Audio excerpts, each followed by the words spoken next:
Hello everyone. आज हम लोग जीके के कुछ प्रश्नों को देखेंगे और उनके व्याख्या को देखेंगे। आइए तो शुरू करते हैं।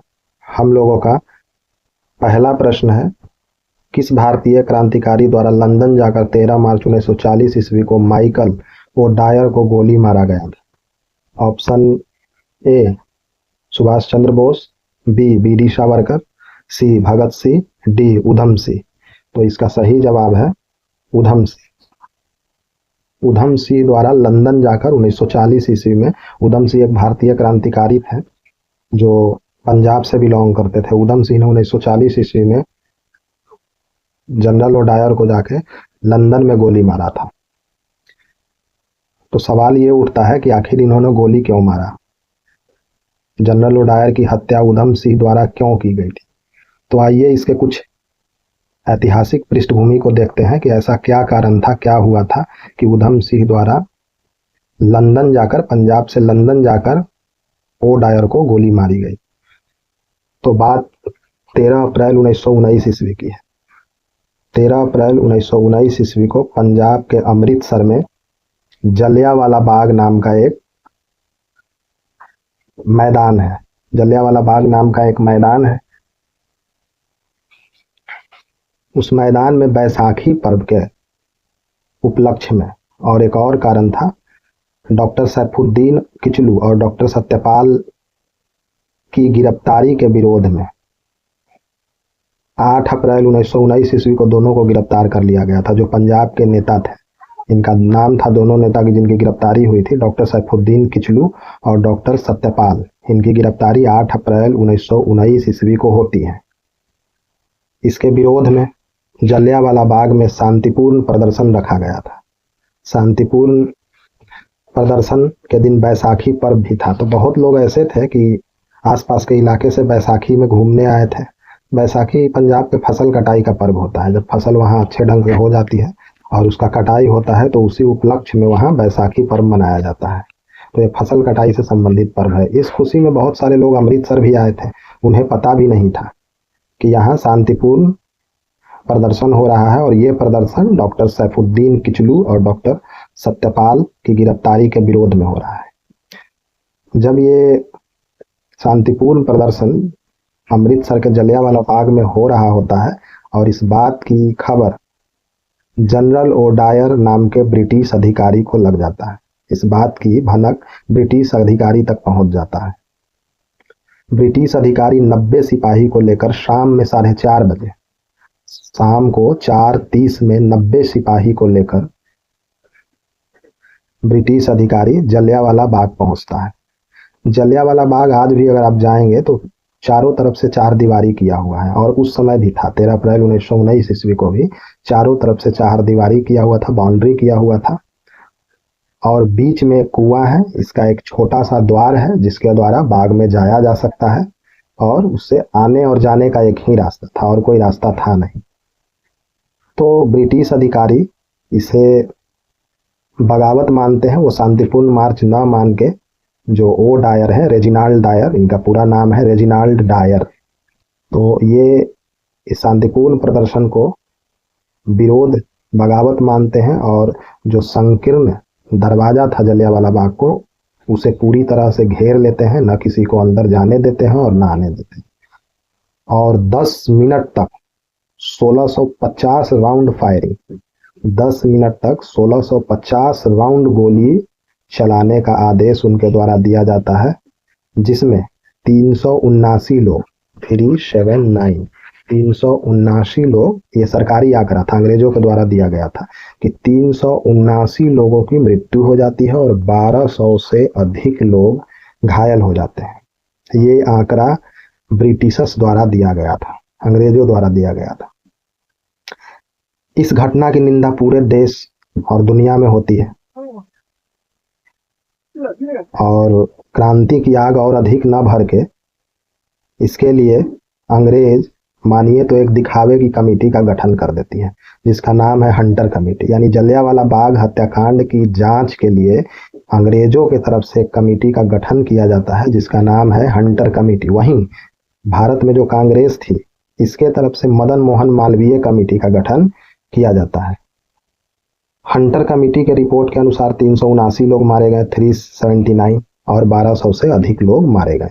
वहीं वहां की अगर चश्मदीदों की बात करें तो उनके अनुसार 1000 से अधिक लोग मारे गए, 1000 से अधिक लोग शहीद हो गए।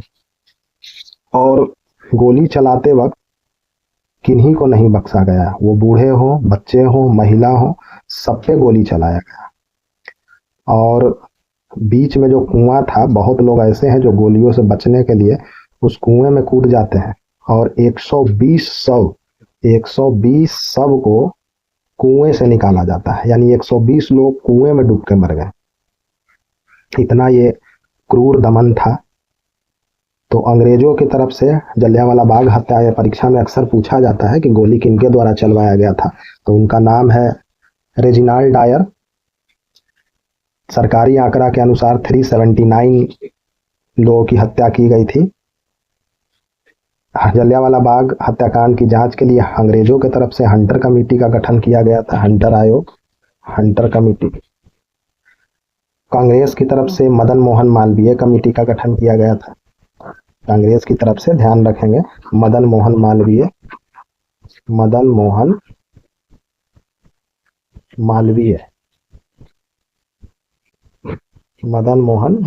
कमेटी का गठन कांग्रेस की तरफ से किया गया था, और दोनों द्वारा अपनी रिपोर्ट को दिया गया था। कांग्रेस ने अपनी रिपोर्ट में 1000 से अधिक लोगों की हत्या की बात कही।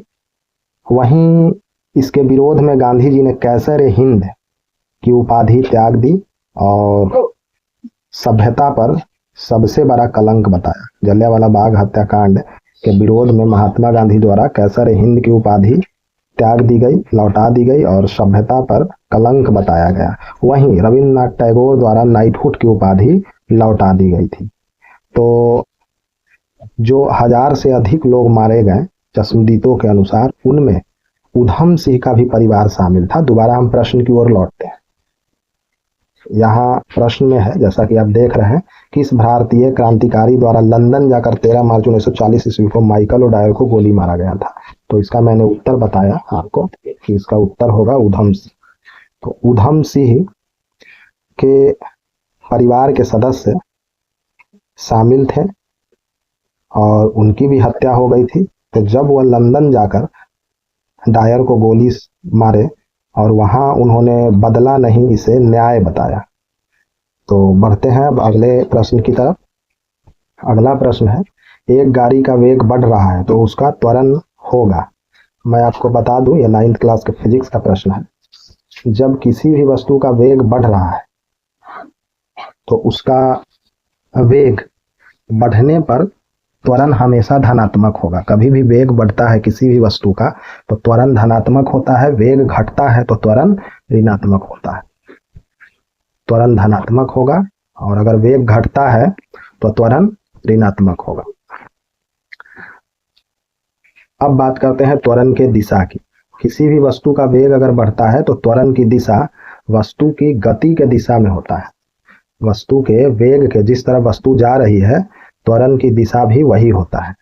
यानी वेलोसिटी का जो डायरेक्शन है, अगर मान लेते हैं वेलोसिटी का डायरेक्शन ईस्ट, तो एक्सेलरेशन का भी डायरेक्शन क्या होगा? एक्सेलरेशन का डायरेक्शन भी ईस्ट होगा। अगर किसी वस्तु का वेग घट रहा है, अगर किसी वस्तु का वेग घट रहा है तो उसके त्वरण का जो दिशा होगा, एक्सेलरेशन का जो डायरेक्शन होगा, वस्तु के वेग के विपरीत होगा, वस्तु के वेग के विपरीत होता है।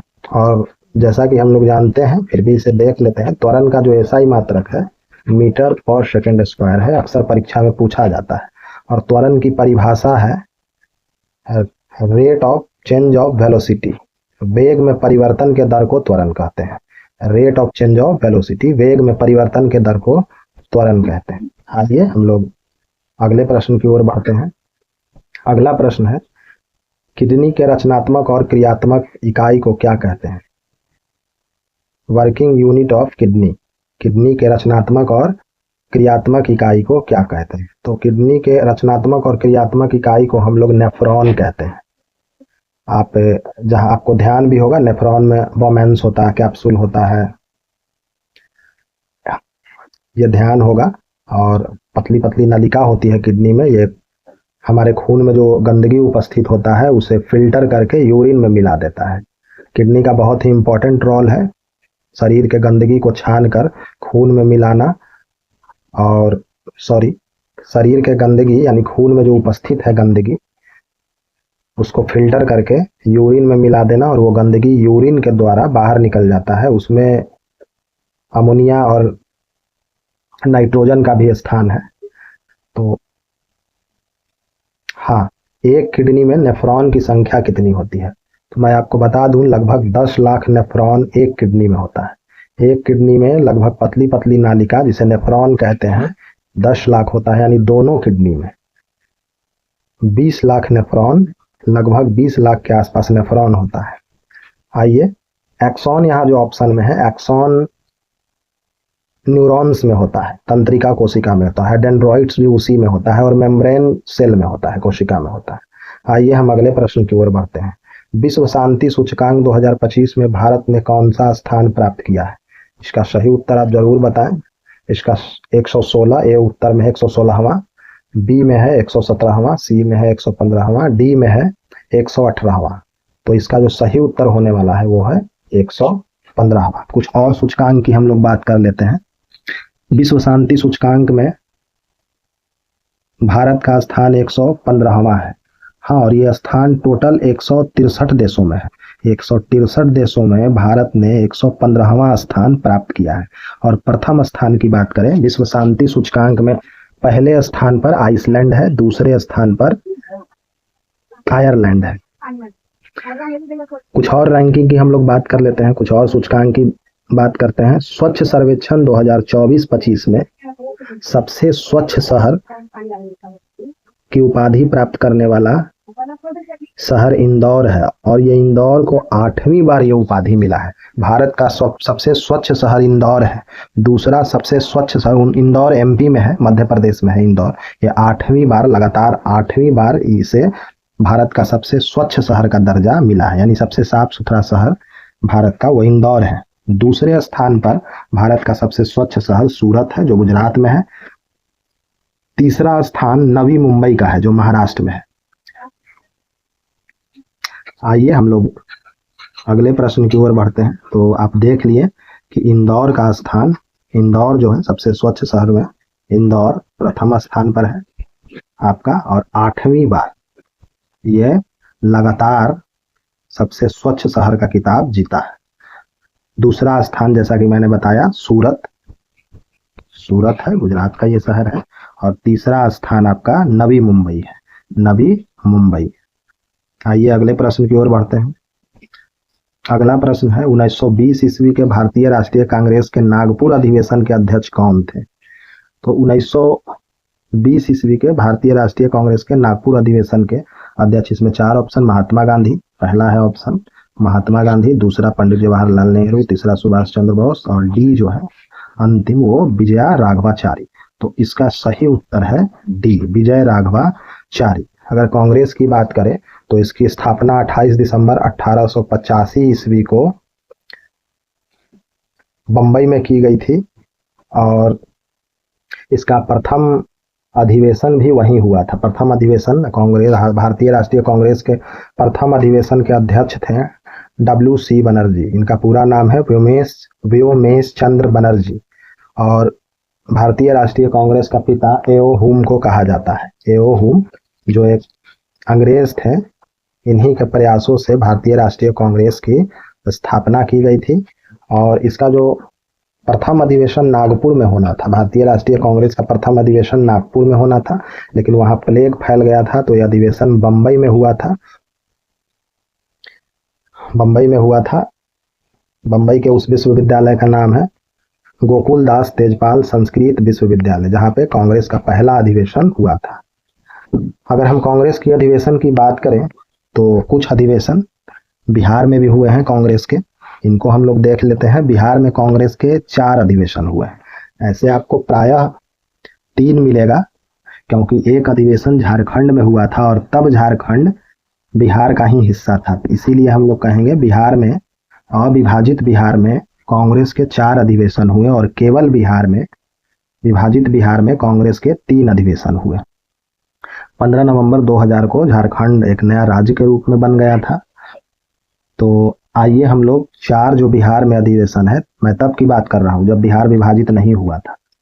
पहला अधिवेशन कांग्रेस का बांकीपुर में हुआ था। पटना में एक स्थान है बांकीपुर जेल भी है पटना में, जो अब रहा नहीं। आप पटना जंक्शन के बगल में बुद्धा स्मृति पार्क देखेंगे तो वही पहले बांकीपुर जेल था, अब उसे तोड़कर बुद्धा स्मृति पार्क बना दिया गया है। तो पहला अधिवेशन 1912 ईस्वी में हुआ था बांकीपुर में। बिहार में कांग्रेस का पहला अधिवेशन बांकीपुर जो पटना में है 1912 ईस्वी में हुआ था। यह 27वां अधिवेशन था कांग्रेस का। ये बांकीपुर में 1912 में जो अधिवेशन हुआ था वो 27वां अधिवेशन था। इसके अध्यक्ष रघुनाथ नरसिंह माधोलकर थे, RN माधोलकर भी इन्हें कहते हैं। इसके अध्यक्ष रघुनाथ नरसिंह माधोलकर थे। दूसरा अधिवेशन गया में हुआ था। ध्यान रखेंगे, अब गया का नाम बदल के गया जी कर दिया गया है। तो कांग्रेस का दूसरा अधिवेशन 1922 ईस्वी में गया में हुआ था। यह 37वां अधिवेशन था और इसके अध्यक्ष चित्तरंजन दास थे। इसी अधिवेशन के बाद चित्तरंजन दास और मोतीलाल नेहरू 1923 ईस्वी में स्वराज्य दल की स्थापना कर लेते हैं। 1923 ईस्वी में चित्तरंजन दास और मोतीलाल नेहरू स्वराज्य दल की स्थापना कर लेते हैं। कांग्रेस का तीसरा अधिवेशन जो पटना अधिवेशन के नाम से जाना जाता है 1934 ईस्वी में हुआ था और इसके अध्यक्ष थे डॉक्टर राजेंद्र प्रसाद। चौथा अधिवेशन रामगढ़ में हुआ था 1940 ईस्वी में और इसके अध्यक्ष थे मौलाना अबुल कलाम आजाद, जो स्वतंत्र भारत के प्रथम शिक्षा मंत्री भी रहे हैं। मौलाना अबुल कलाम आजाद स्वतंत्र भारत के प्रथम शिक्षा मंत्री भी रहे हैं। तो कांग्रेस के जो अधिवेशन है रामगढ़ में वो हुआ था 1940 ईस्वी में और इसके जैसा कि मैंने बताया रामगढ़ अधिवेशन के नाम से भी जानते हैं। ध्यान रखेंगे 1940 ईस्वी में जो अधिवेशन हुआ था कांग्रेस का वो झारखंड के रामगढ़ में हुआ था। वर्तमान में झारखंड में वो स्थान है, लेकिन तब जब अधिवेशन हुआ था उस समय स्थान बिहार में ही था। तो इस अधिवेशन की अध्यक्षता देश के स्वतंत्र भारत के प्रथम शिक्षा मंत्री मौलाना अबुल कलाम आजाद किए थे। तो आइए हम लोग अगले प्रश्न की ओर बढ़ते हैं। अगला प्रश्न है 1905 के बंगाल विभाजन का मुख्य कारण क्या था? 1905 के बंगाल विभाजन का मुख्य कारण क्या था? तो अंग्रेजी सरकार का कहना था कि बंगाल बड़ा है। अंग्रेजी सरकार के अनुसार मैं बता रहा हूँ, अंग्रेजी सरकार का कहना था कि बंगाल बड़ा है और मुझे प्रशासन करने में असुविधा हो रही है। बंगाल दो पार्ट में मैं बांटना चाहता हूँ। अंग्रेजी सरकार का यह कहना था कि मुझे प्रशासन करने में असुविधा हो रही है, इसीलिए बंगाल को मैं 2 पार्ट में बांटना चाहता हूँ। एक हिस्से का नाम होगा 2 पार्ट में, एक हिस्से का नाम होगा पूर्वी बंगाल। बंगाल जो था उसको 2 हिस्से, ईस्ट बंगाल और दूसरा वेस्ट बंगाल। ईस्ट बंगाल आज के डेट में बांग्लादेश है। बंगाल का विभाजन कर दिया गया और इसका कारण वो बताते हैं प्रशासनिक असुविधा, यानी बी उत्तर सही होगा। तो बंगाल को बांट दिया गया 2 हिस्से में, ईस्ट बंगाल, पूर्वी बंगाल और पश्चिमी बंगाल। पूर्वी बंगाल आज के देश में आज के समय में बांग्लादेश के नाम से जाना जाता है। बांग्लादेश ही पूर्वी बंगाल है और जो पश्चिमी बंगाल है वेस्ट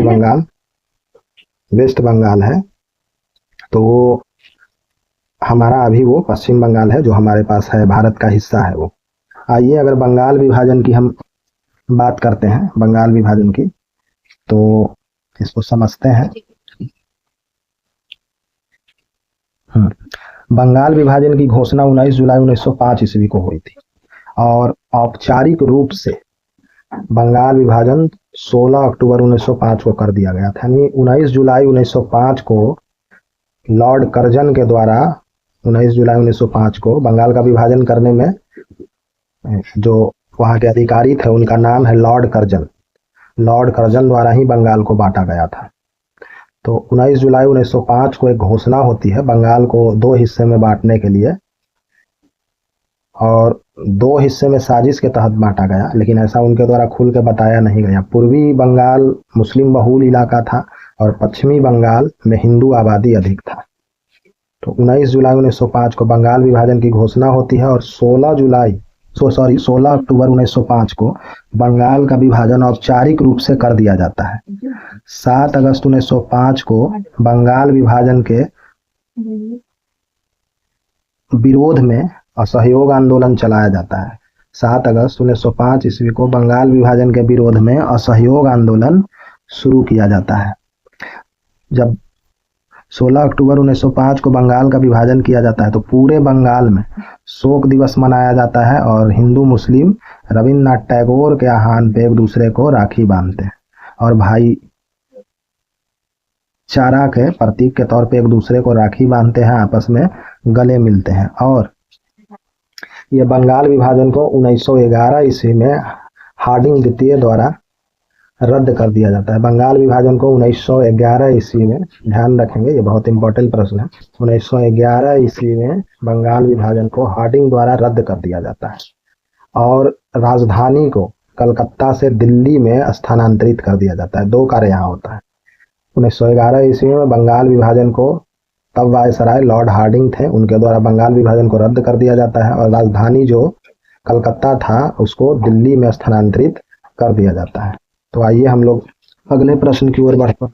अगला प्रश्न है, साइमन कमीशन भारत कब आया था? तो साइमन कमीशन, अगला प्रश्न है, साइमन कमीशन भारत कब आया था?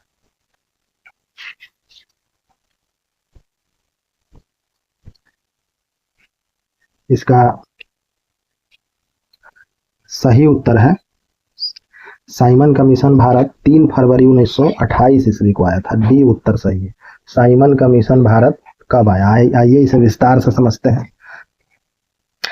साइमन कमीशन के गठन के समय, सबसे पहले मैं बता दूं, साइमन कमीशन का गठन 8 नवंबर 1927 ईस्वी को किया गया था। यह 7 सदस्यीय कमेटी थी जिसके सभी सदस्य अंग्रेज थे। ध्यान से बात सुनेंगे।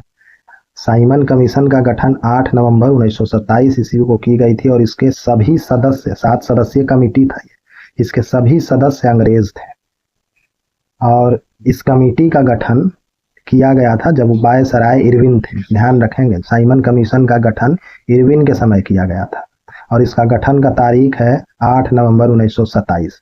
7 सदस्यीय कमेटी है, सभी सदस्य अंग्रेज हैं और इसी के विरोध में, चूंकि सभी सदस्य अंग्रेज हैं, इसी के विरोध में भारतीयों का कहना था कि जब भारत सरकार अधिनियम 1919 की सफलता की समीक्षा की जानी है, संवैधानिक सुधारों का अध्ययन किया जाना है और भविष्य के सुधारों का सुझाव देना है, ऐसे महत्वपूर्ण मुद्दे जो भारतीयों के लिए अहम है, भारतीयों के लिए महत्वपूर्ण स्थान रखता है, ऐसे मुद्दे, ऐसे कार्य के लिए सभी अंग्रेज ही हैं उस समिति में, तो एक भी भारतीयों को स्थान नहीं दिया गया है। तो इससे अधिकांश भारतीय असंतुष्ट हैं। जब साइमन कमीशन 3 फरवरी 1928 ईस्वी को भारत की धरती पे बम्बई के धरती पे कदम रखा पहली बार, जब साइमन कमीशन भारत में कब आया? गठन 8 नवंबर 1927 ईस्वी को हुआ, लेकिन भारत में वो 3 फरवरी 1928 ईस्वी को बम्बई में आता है। वहीं पे उसका भरपूर विरोध होता है और उस विरोध में लाला लाजपत राय को लाठी से चोट लग जाती है और उनकी मृत्यु भी हो जाती है। वो शहीद हो जाते हैं लाला लाजपत राय और इसका भरपूर विरोध किया जाता है साइमन कमीशन का। भारत में कब आया साइमन कमीशन? 3 फरवरी 1928 को। गठन कब हुआ? 8 नवंबर 1927 को। 7 सदस्य थे, 7 सदस्य अंग्रेज थे और इसी बात से भारतीय खपा थे कि सभी सदस्य अंग्रेज क्यों हैं, भारतीयों को स्थान मिलना चाहिए। तो ये था साइमन कमीशन। आइए अगले प्रश्न की ओर बढ़ते हैं। अगला प्रश्न है, मेंडलीफ ने अपने आवर्त सारणी में तत्वों को किस आधार पर व्यवस्थित किया था? तो इसका सही उत्तर होगा बढ़ते हुए परमाणु संख्या के अनुसार। इसका सही उत्तर होने वाला है बी इसका सही उत्तर होगा, बढ़ते हुए परमाणु संख्या के अनुसार। जिस समय मेंडलीफ आए थे उस समय 63 तत्वों की खोज हो चुकी थी। 63 एलिमेंट, ये पूछा जाता है बहुत एग्जाम में। तो 63 तत्व की खोज की जा चुकी थी जिस समय मेंडलीफ आए थे और आवर्त सारणी का निर्माण किए थे। तो आई होप आपको ये वीडियो अच्छा लगा होगा। इसमें और कोई अगर कमी होगी तो आप अवश्य बताएंगे, मैं उनमें निरंतर सुधार करने का प्रयास करता रहूँगा और आपसे रिक्वेस्ट है आप सपोर्ट करें, कमी को बताएं, सुधार करने का प्रयास किया जाएगा। धन्यवाद।